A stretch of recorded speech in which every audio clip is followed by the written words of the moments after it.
الصلوۃ والسلام تشریف فرما تھے اور فرمانا کیف بکم اذا فسق فتیانکم وطغى نساؤکم،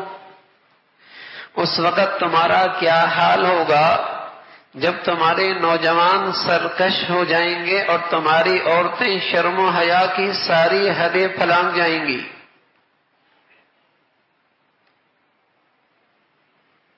تمہارے نوجوان سرکش ہو جائیں گے اور تمہاری عورتیں شرم و حیا کی ساری حدیں پھلانگ جائیں گی۔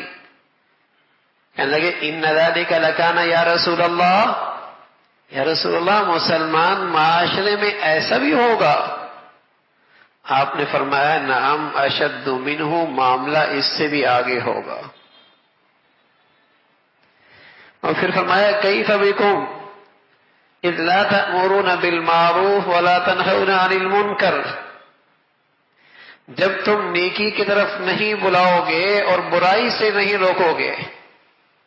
جن کی گھٹی میں یہ بات پڑی ہوئی تھی،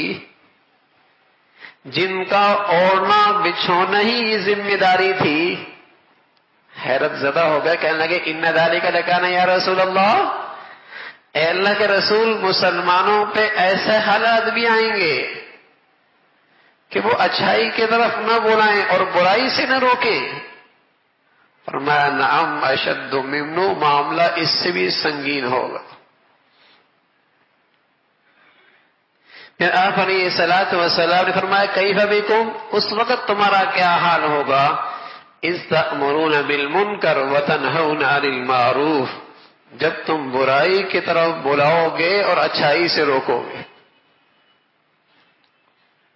ان کے تو دماغ کے کسی خانے میں یہ بات آ ہی نہیں سکتی تھی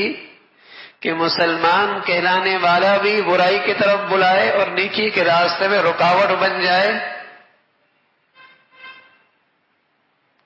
ایسی مبارک فضا پائی تھی جہاں ہر شخص کی زندگی کا حصہ تھا برائی سے روکنا، اچھائی کی طرف بلانا۔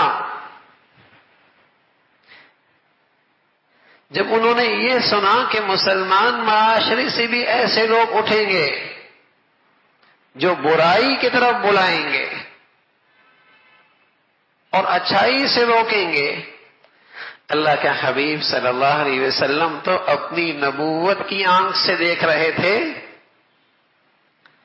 کہ مسلمان کہلانے والے نام کے بھی مسلمان، مردم شماری بھی مسلمان، رسم و رواج کے لحاظ سے بھی مسلمان، محفلوں میں بھی مسلمانوں کی، اٹھنا بیٹھنا بھی مسلمانوں کا، لیکن کام کافروں والا کہ برائی کی طرف بلائیں، اچھائی سے روکیں۔ اللہ کے حبیب صلی اللہ علیہ وسلم تو نبوت کی آنکھ سے دیکھ رہے تھے کہ ایسا دور بھی آئے گا کہ نام بھی مسلمانوں کا سا، مردم شماری میں بھی مسلمان، ان کی پیدائش اور موت پر ساری رسمیں بھی مسلمانوں کی، لیکن اس کام اللہ کے دشمنوں کے کہ وہ برائیوں کو فروغ دیں گے اور ان کی دولت، ان کے وسائل، ان کی صلاحیتیں، ان کے عہدے، ان کے مناصب، ان کی قوتیں، ان کی طاقتیں اللہ کی دشمنی پر، اللہ کی نافرمانیوں کو پھیلانے میں لگ جائیں گے۔ کہ یا رسول اللہ ان ذالک لکان یا رسول اللہ، ایسا بھی ہوگا؟ تو آپ علیہ الصلوۃ والسلام نے فرمایا نعم اشد منہ، معاملہ اس سے بھی آگے ہوگا۔ نہ صرف یہ ہے کہ مسلمان کہلانے والے برائی کی طرف بلائیں گے، نہ صرف یہ کہ مسلمان نیکیوں کے راستے میں رکاوٹ بن جائیں گے، خیر کے کاموں میں رکاوٹ بن جائیں گے، نیکی اور بھلائی کے راستوں میں رکاوٹیں ڈالیں گے، اپنا اختیار، اپنی طاقت، اپنی قوت، اپنے وسائل، اپنے عہدے اور اپنے مناصب، ان کا استعمال مسلمانوں کو نیکیوں سے روکنے کے لیے استعمال ہوگا، بلکہ معاملہ اس سے بھی سنگین ہوگا۔ اور آپ علیہ الصلوۃ والسلام نے فرمانے لگے کیف بکم، اس وقت تمہارا کیا حال ہوگا اذ رأیتم المنکر المعروف والمعروف المنکر، اس وقت تمہارا کیا حال ہوگا جب تمہارے نظروں میں برائی اچھائی بن جائے گی،